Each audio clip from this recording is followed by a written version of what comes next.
we inform. Religious freedom is about people of faith being able to live out their faith, live out their convictions, no matter where they are. We equip. Sacred honor is the courage to speak truth, to live out your free speech. We also rejoice in our sufferings because we know that suffering produces perseverance, perseverance, character, and character, hope. This is At the Core on American Family Radio. Welcome to The Core here on American Family Radio. Walker Wildmon here with you on this brand new edition of the program. Glad to have you with us here. American Family Radio is the network. At the Core is the name of the program. And Rick Green and I, we're your host each week. Once again, I'm Walker Wildmon. Glad to have you with us today. Well, before we turn our attention to some of the news and we discuss it and talk through it and apply a biblical worldview to the news of the day, let's turn our attention to the scripture. We're wrapping up John chapter 9 this week. We usually pick one or two verses out of each chapter as we continue our study of God's Word. John chapter 9, looking at verses 1 through 3. Now as Jesus passed by, he saw a man who was blind from birth. And his disciples asked him, saying, Rabbi, who sinned, this man or his parents, that he was born blind? Jesus answered, Neither this man nor his parents sinned, but that the works of God should be revealed in him. And so there are several things we can take away from this, but what is clear and undisputable is that in this life, we will have pain, we will have suffering. And in some instances, some people have more pain and more suffering than others. That's just the nature of fallen man. And what Jesus is pointing out here to his disciples is that it's not past generation sin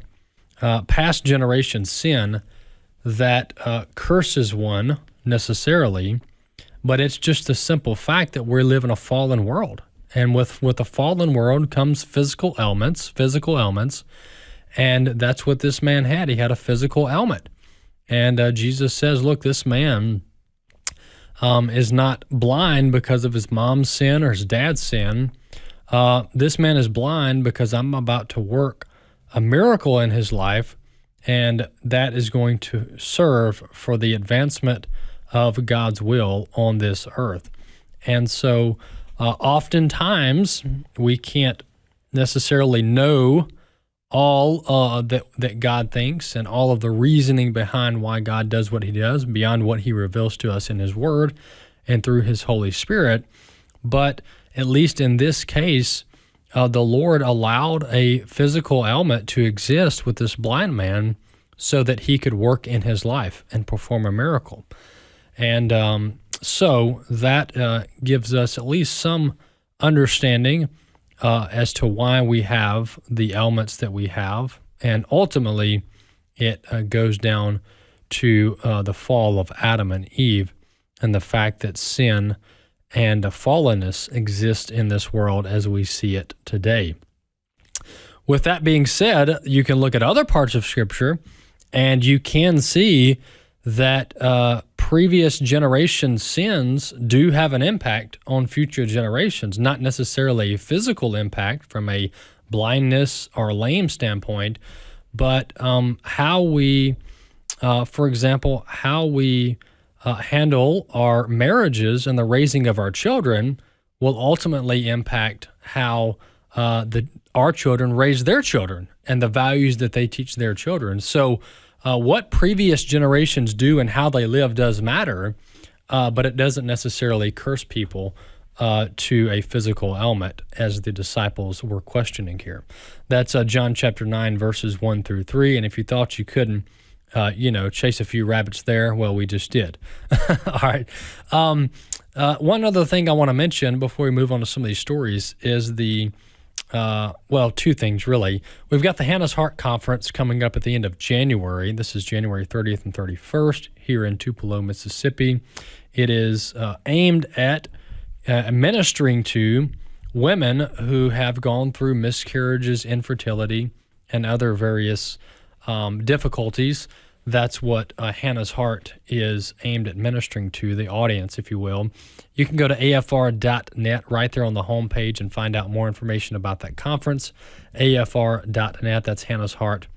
First ever conference here in Tupelo, Mississippi, January 30th and 31st. That's right there on the homepage over at afr.net. Lastly, Preborn is a partner is a ministry partner we've been with for a long time. Preborn has been providing free ultrasounds for tens of thousands of women and babies all across the country for a long, long time. They're a very much trusted ministry partner, and we're going to be working with them this month to promote their work and hopefully raise some funds for their work as well. So be on the lookout for that. That's Preborn. All right. Let's talk about two things on today's program, and then we'll bring Chris into the last segment, and we'll see what he has on the table. But let's talk at least the rest of this segment about what's going on in Venezuela. But let's kind of zoom out a little bit, talk about the implications of Venezuela. There's some situations going on in Iran, and all of this is part of President Trump's foreign policy to put America first. So we have to really put the pieces of the puzzle together to understand how this works. The first thing I want to say is I do think that the Trump administration has to be very careful here with how all of these things unfold, because when you're dealing with nations like Venezuela, like Iran, things can spiral into chaos pretty quickly, and before you know it. And we've seen that in the past with other countries, with other nations like Syria and other places, Libya, where things get out of control, and before you know it, you've got a regional crisis and a humanitarian crisis like we're seeing in Gaza and Egypt as we speak. And so I think the Trump administration needs to be very cautious and very methodical in how they go about all of these situations, because Iran is on the brink of falling as we speak. Iranian protests are growing. Hundreds of thousands of Iranians are in the streets, and they want the Ayatollah gone. That's a fact. That's what's happening right now in Iran as we speak. What does the Ayatollah falling look like? I'm not really sure. I'm not really sure what this looks like. It's very organic. By the way, Christianity is the fastest growing region of the world where Christianity is obviously growing and people are converting is Iran. Iran is where the gospel is prospering the most. All around the world, the gospel is prospering the most in Iran. I've heard that countless times, and a lot of the studies show that. So there's not only Christians now in Iran, and a lot of them, you would be surprised on the numbers, but even the Muslims there are very unhappy with the Ayatollah because it's been a very brutal environment for a long time in Iran, and their freedoms have been squashed. They don't have individual liberty.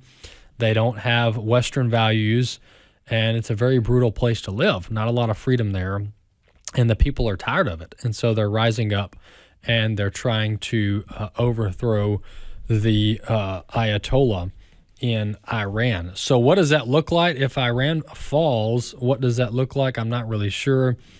But that's why I say that the President Trump has to be very careful here in how all this plays out.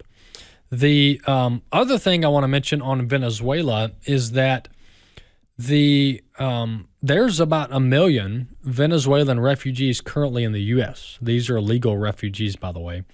There's about 1 million legal Venezuelan refugees in the U.S. as we speak today. One point that was brought up by a commentator on X is that, hey, if we can secure a free and prosperous Venezuela, then we can allow these 1 million Venezuelan refugees to go back home safely. Why not, right? And that gets them off of government aid, if any of them, which I'm sure some of them are. It gets them out of our housing and puts them back in Venezuela, which is their home country. And I wouldn't be surprised if some of them, maybe not all, would actually like to go back to their country if it's a place where they can live freely But in order to be a political refugee here and to get asylum, you have to prove that you were targeted for your political beliefs there in Venezuela. And so that was a good point as well, is that, hey, securing Venezuela allows these Venezuelans, about 1 million of them, to go back home. That's a big deal. That's good for our country because it lifts the burden, if you will, for the services that we've been providing to those Venezuelans. The other thing I want to address is, and I'm kind of going all over the place, but this all has to do with foreign policy. The other thing I want to address is this tension between isolationism and intervention at every turn. And this is pretty much the decision and the kind of the two sides of the aisle that you have to be on, it seems like, when it comes to foreign policy. And so you've got the Rand Pauls of the world, the Tucker Carlsons of the world, and people like that are very much on the against intervention in foreign affairs, all right?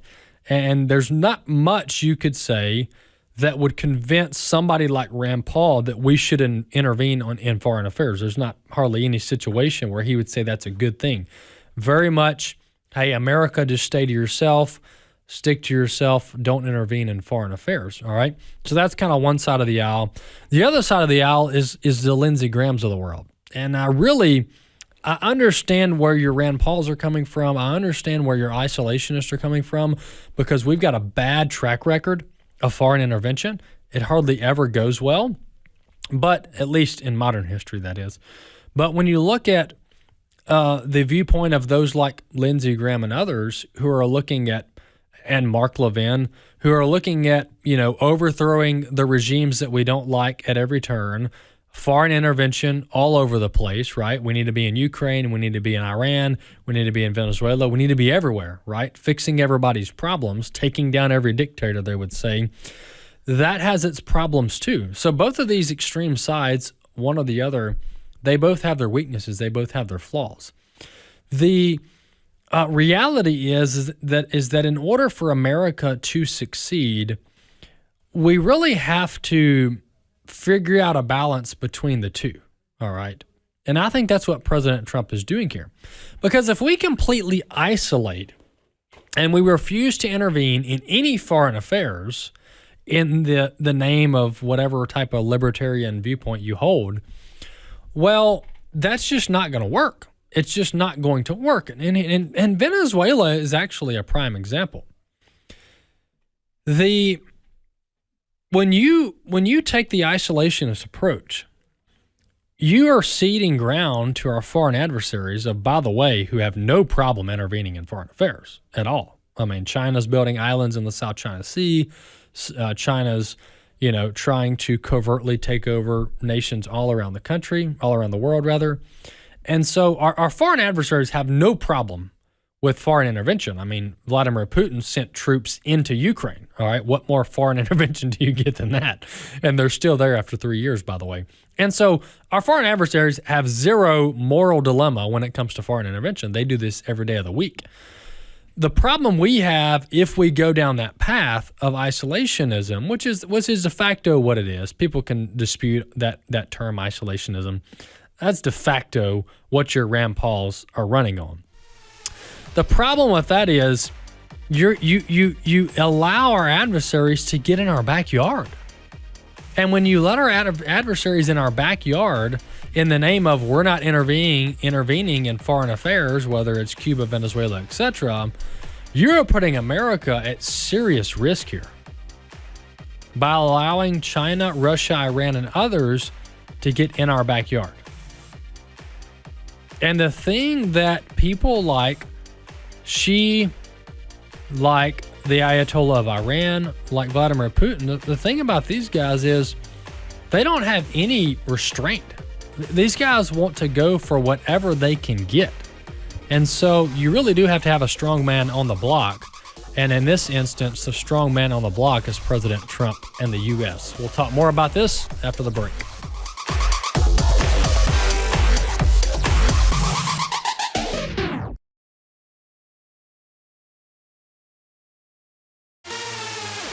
At the Core podcast are available at afr.net. Now, back to At the Core on American Family Radio.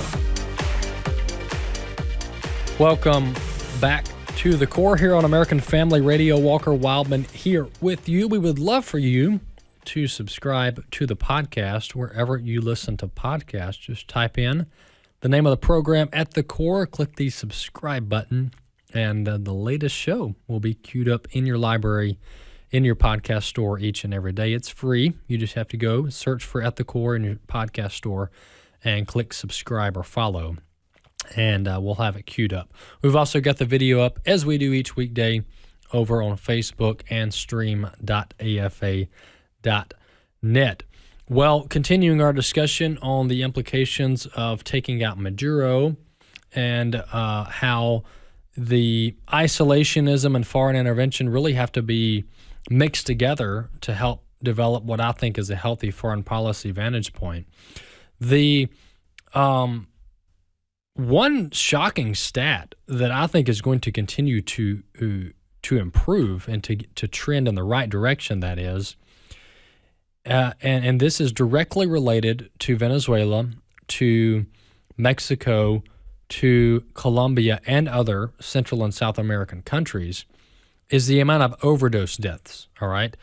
These cartels have been criminally and morally liable for the multi-billion-dollar industry that is illicit drugs. And it's been killing hundreds of thousands of Americans over the history, millions of Americans, and thousands, tens of thousands every year. And it's a travesty. But things are actually trending in the right direction. Overdose deaths actually spiked under President Biden, whether it's opioids, methamphetamine, or cocaine. These are the three categories. And then there's an all-drug category, which gets into maybe some of your opioids and stuff. But this chart, which we'll link to on the show notes on the podcast page, shows that under President Biden, overdose deaths spiked.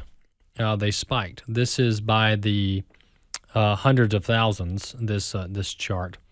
So this shows that, okay, under President Biden, they went up pretty drastically. And then under the latter part of the Biden administration and the early part of the Trump administration, the overdose deaths have begun dropping drastically. And I will say, just so we're fair here, some of this data of the improving numbers was under the latter part of the Biden administration. So this isn't a 100%, President Trump thing, but I can only suggest and only, guess that what President Trump is doing on the border and with taking out the cartels in their own backyard, in their own territory, like Venezuela, is only going to make these numbers drastically improve. And so we're on the way to being back at or below pre-COVID levels when it comes to overdose deaths. And so overdose deaths are continuing to drop pretty drastically around the country. And so this is a good trend to see. And I think President Trump's policies are going to continue to aid in that project. And so in that process. So I will link to that right now for Mr. Bobby Rosa. All right, so that's that on the foreign policy front. Now let's move domestic and talk about what's going on in Minneapolis. That's the elephant in the room. Just this week, the Immigration and Customs Enforcement were carrying out routine enforcement operations in Minneapolis, Minnesota, and many of you now have seen this video at this point. But the left-wing Antifa types, those that are interfering rather in these federal law enforcement activities, are being very dangerous. And so in this instance, in this shooting that happened in Minneapolis with an ICE officer and someone driving a vehicle into the ICE officer, this the context here is that these ICE officers in Minneapolis on Wednesday were conducting routine operations, and they had pretty much a caravan of people harassing them throughout the day. And so this group of officers had been dealing with these rioters and with these harassers all day long. And they were actually harassing the law enforcement officers with their vehicles. They were blocking their motorcade, intervening in their operations. It was a very dangerous situation. And it really escalated when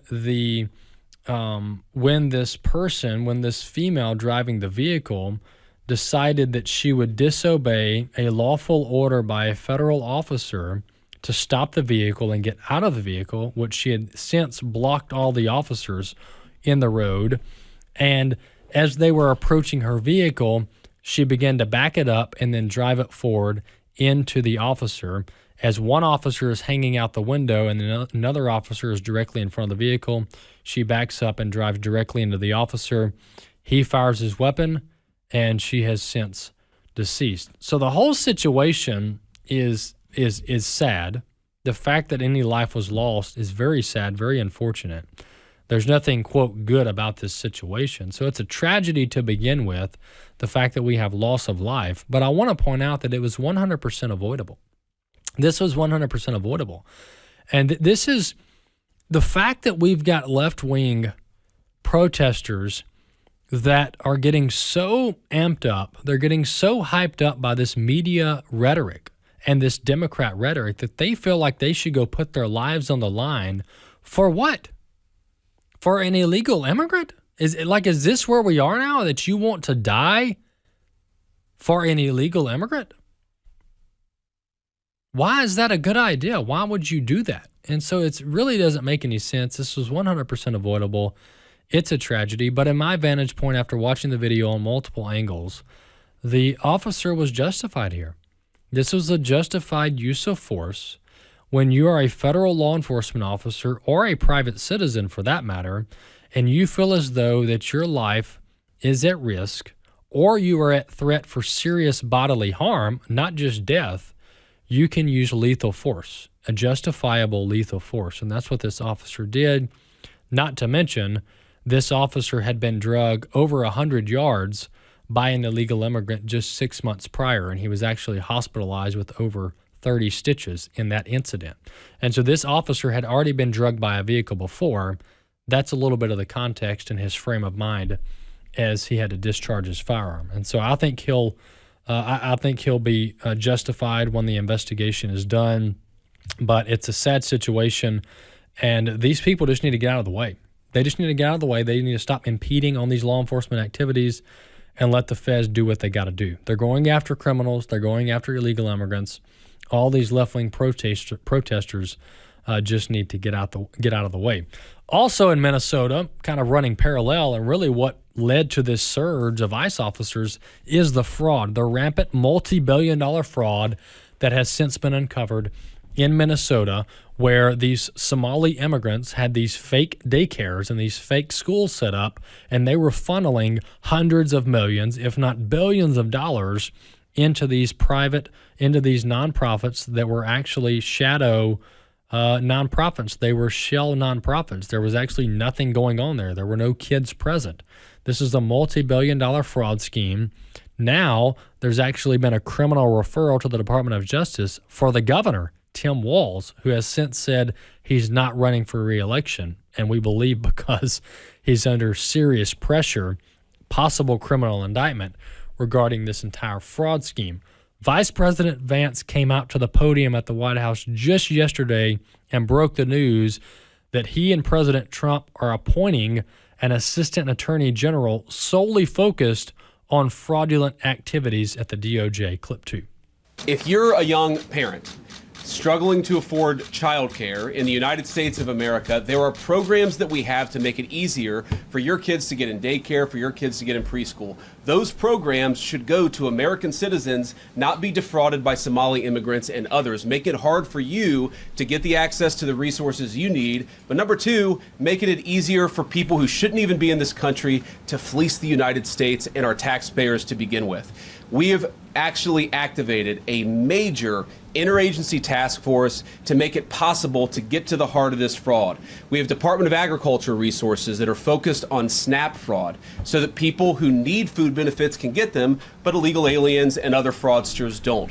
We have over 1,500 subpoenas that the Department of Justice has issued to get to the heart of the fraud ring. We've done almost 100 indictments, mostly Somali immigrants, but also a few others. And of course, we're looking in with broad investigatory authority to a number of the instances of wrongdoing that we've seen in Minneapolis. But we also want to expand this. We know that the fraud isn't just happening in Minneapolis, it's also happening in states like Ohio. It's happening in states like California. And so what we're doing in order to help coordinate this remarkable interagency effort from the Trump administration, but also to make sure that we prosecute the bad guys and do it as swiftly and efficiently as possible, is we are creating a new Assistant Attorney General position who will have nationwide jurisdiction over the issue of fraud. Now, of course, that person's efforts will start and focus primarily in Minnesota, but it is going to be a nationwide effort because, unfortunately, the American people have been defrauded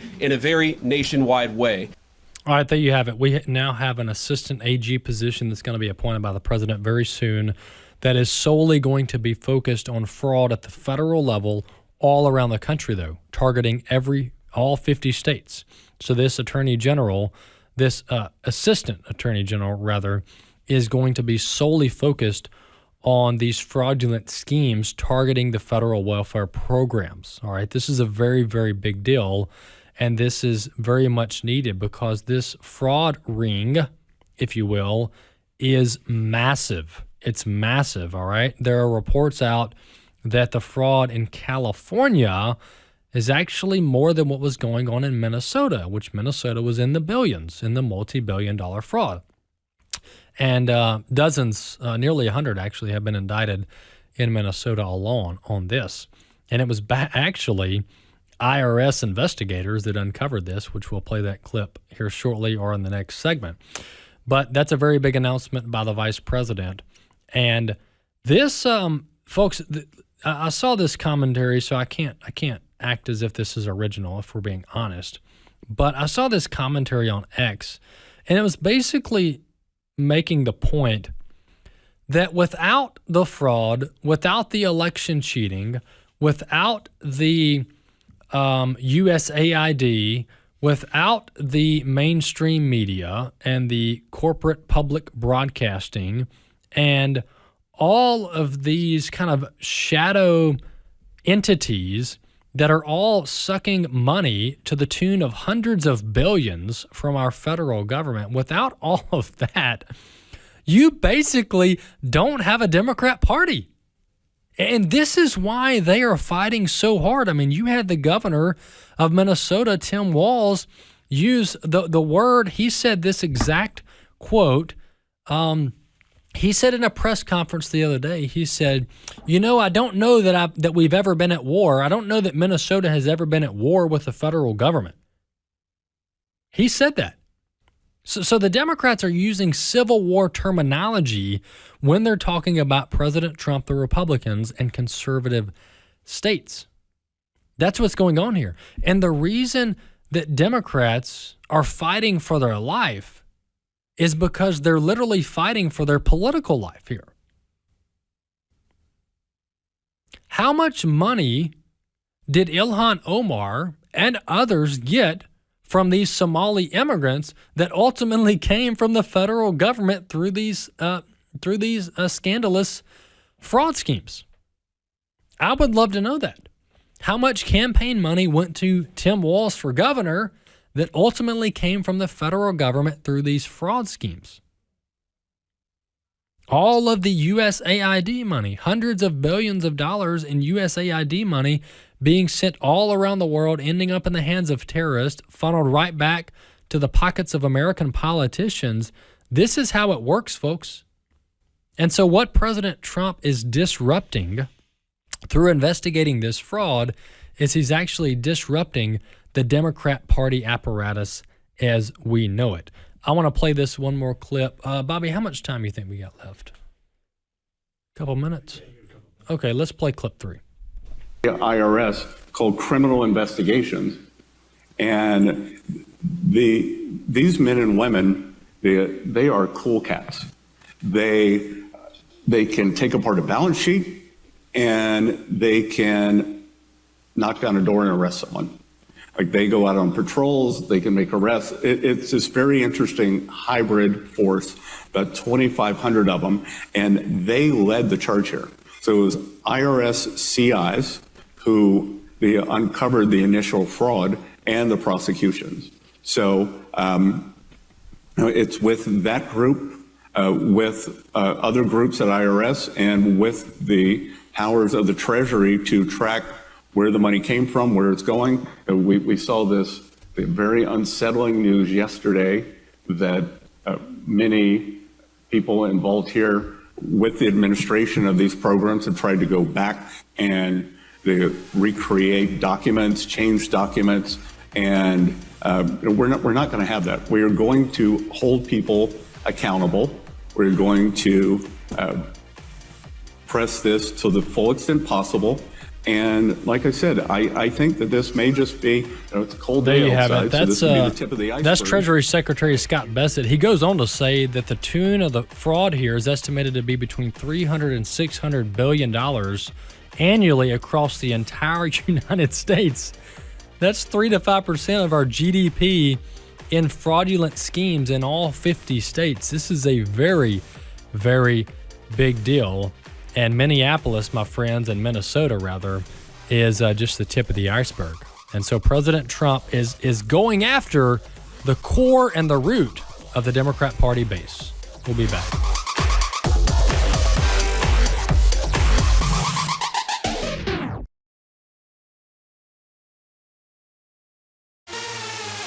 At the Core podcasts are available at afr.net. Now, back to At the Core on American Family Radio. Welcome back to The Core here on American Family Radio. Glad to have you with us on this edition of the program. Chris Woodward's back with us as he is on each Friday edition. Chris, welcome back. Thank you very much.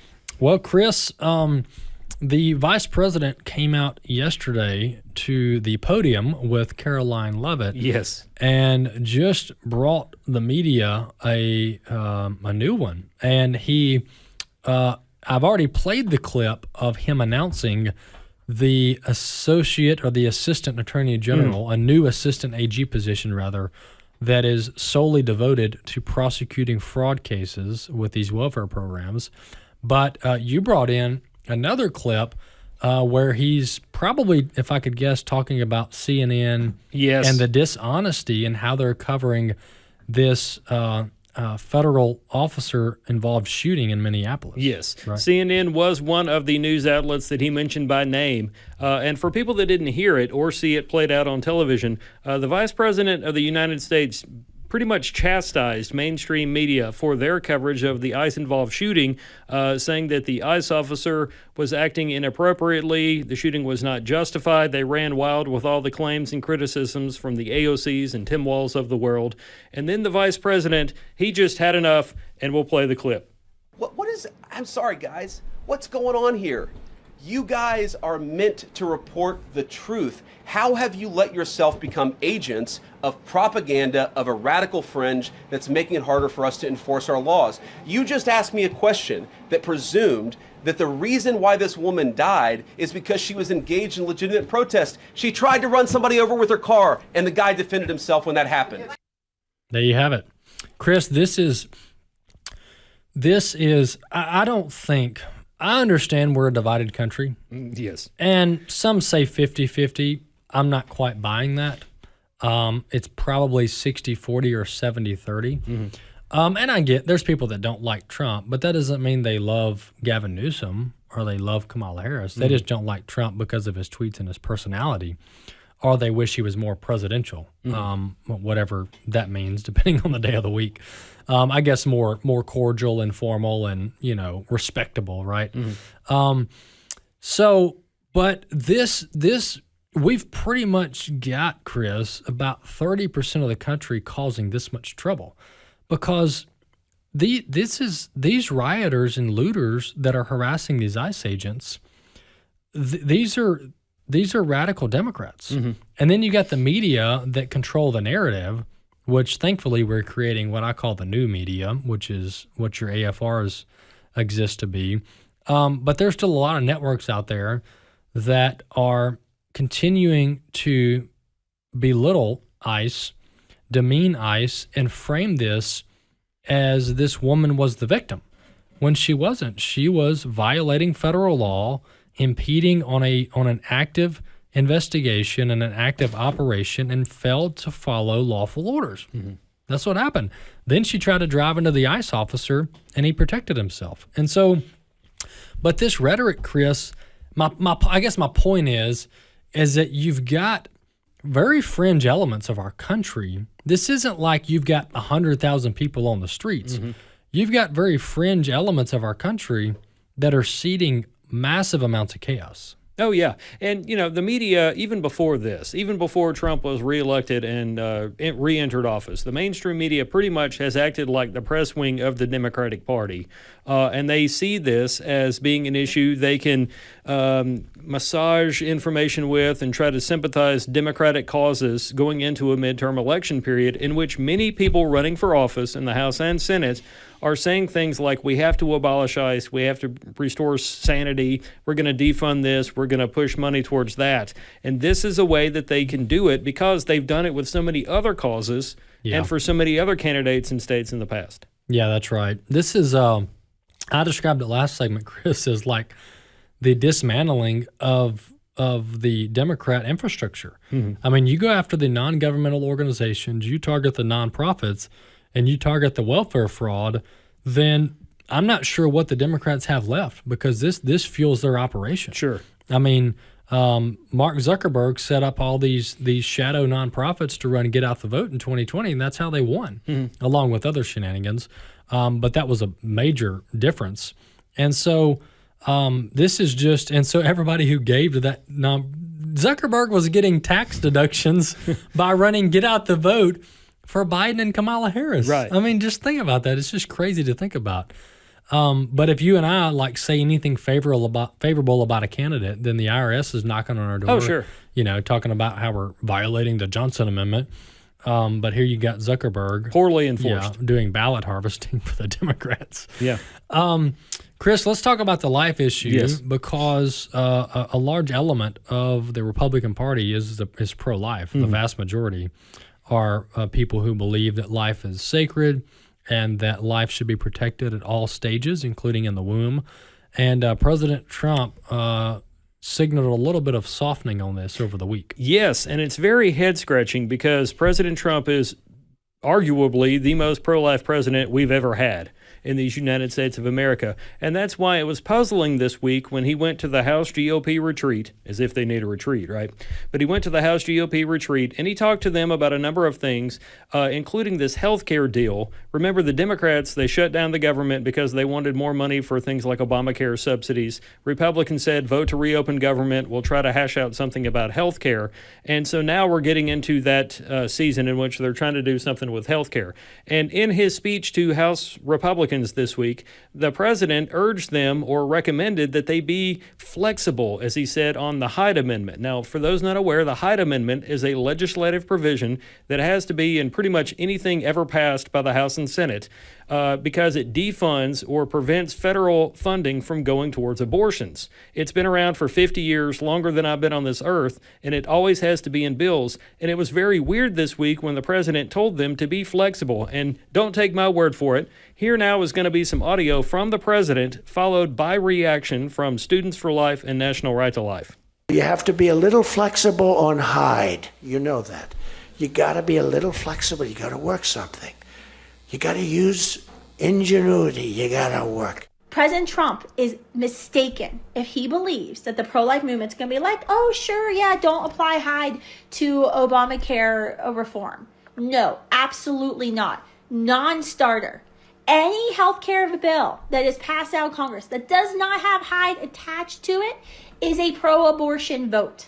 People should be contacting their members of Congress, telling them, encouraging them to stand firm that our tax dollars are not to be used to pay for abortion. You know, I was talking about this as well with students, or not Students for Life, but Susan B. Anthony, Pro-Life America. Yeah. And their comms director, Kelsey Pritchard, told me that pro-lifers are part of the reason why President Trump is in office again. Kelsey told me this, I don't have the audio, but she told me, quote, if 1% to 2% of the pro-life voters did not show up in the 2024 election, we'd have a President Kamala Harris today. That's how big. That's a fact. Yes. Yeah, that's a fact. And if J.D. Vance or Marco Rubio want the position in 2028, they're going to need the same Sure turnout. will. Yeah, this is quite baffling, Chris. And you know, I'm not going to act as if President Trump has been the most conservative candidate, you know, since who knows when, but he has been pretty good on the issue. I mean, he's been very weak on the same-sex, the LGBTQ garbage, same-sex fake marriage. And so there's kind of not much expectation there. He's been good on the transgender issue, on getting the dudes out of the women's sports. And the life issue, he's been pretty good. I mean, he gave us the overturning of Roe v. Wade through his Supreme Court justices.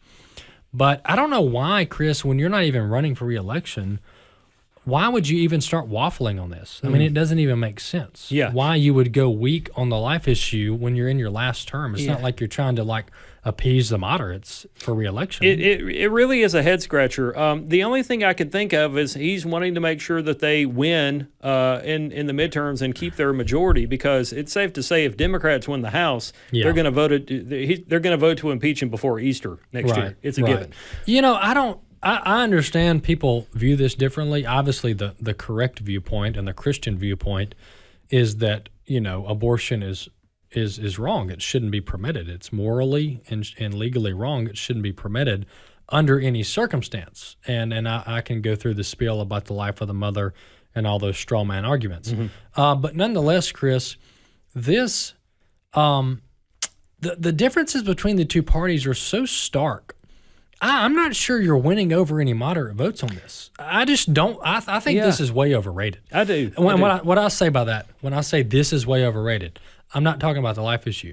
I'm talking about the Republican strategists that get in the ear of President Trump and others and tell them that you've got to go weak on the life issue so you can win over some voters, right, in the general election.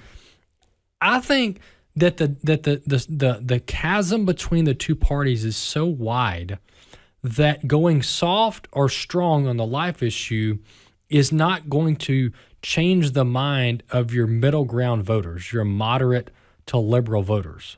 I think there's so many other issues, such as, you know, our country cratering into communism and socialism, or being overrun by foreign invaders, or overdose deaths, or the economy, you know, tanking. There's so many other issues that are so compelling and so broadly appealing that I'm just not sure this is as big of a deal as these pollsters are making it. Yeah, we've talked about it before, and it probably, if the Lord tarries, won't be the last time I say this. Republicans run not to lose. Democrats run to win. And for some reason, even with Donald Trump, there's people in his ear saying, you got to do this, you should do that, because we have to win these people. We might not.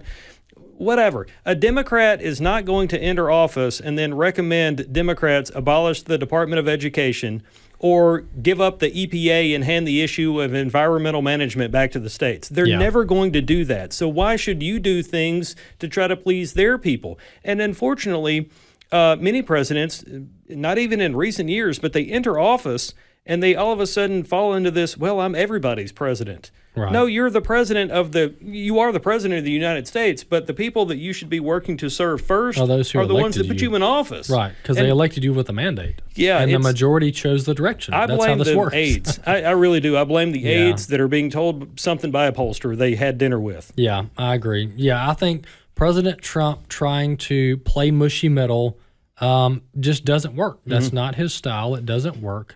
and that's not why he got elected. So I think he needs to correct this, and we have to stay strong on the life issue.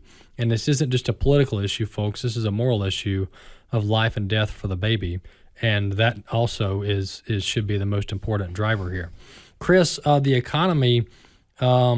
By the way, you've got this story on the trade deficit. Yes. President Trump has cut this trade deficit over in half, like 60%. He's cut the trade deficit by 60% in 12 months. Yeah, and kudos to Bobby for bringing me this information earlier today. I think he has a part-time job in the newsroom if he wants it.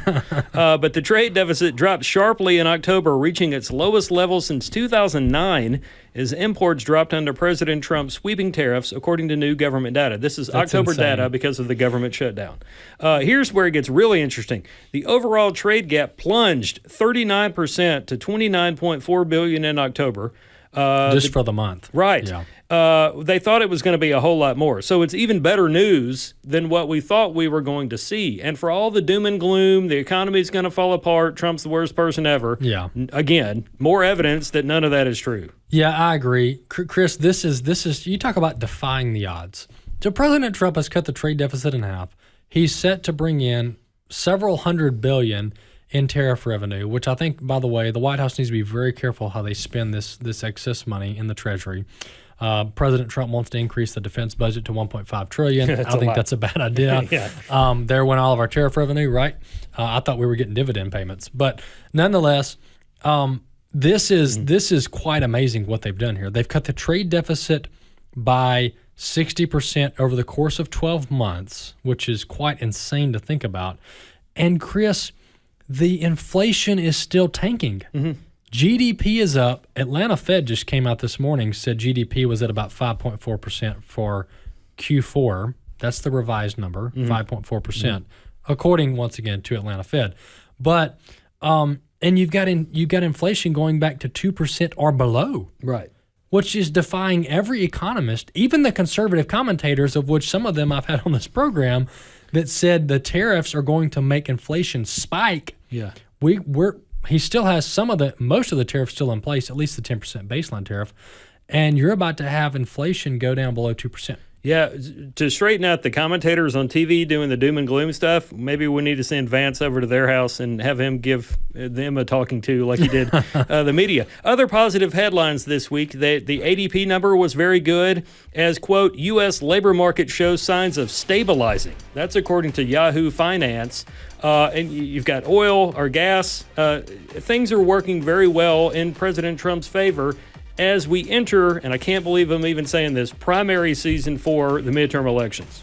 If Republicans hold true and stand firm on things like the Hyde Amendment, they will get voters. Yeah, this inflation, by the way, Trueflation is an outfit I follow. They're an independent macroeconomic signal provider and indexer. They aggregate like 35 plus million data points. They're showing, Chris, inflation dropping below 2% That would for be the huge. first time. 1.9 CPI is I'm going to buy name brand food products. Folks, this Trump economy is working. Let me tell you, it's working, and it's just getting started. We'll see you next time.